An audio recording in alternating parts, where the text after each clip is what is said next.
Labour మంత్రి Vivek Venkataswamy sir mic పట్టి మాట్లాడుతుంటే మందిలున్న ఒకరు ఆయనతో మక్కకి అందుకొని సారు మీదకి శ్రేషిరట. మరి మంత్రి సార్కు తలగరాని తావులా ఏమన్నది అలిగిందా?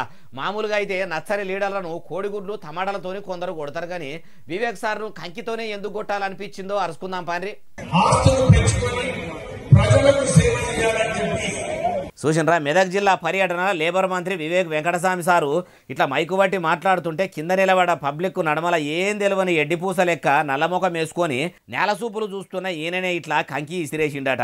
కంకెందుకు ఈసిరినామని షేపార్టీ లీడర్లంతా గట్టిగానే బెదిరించి మంచిగా మనిషి కోటి సపరిచ్చిరట, గట్టిగానే అరుచుకుర్రట.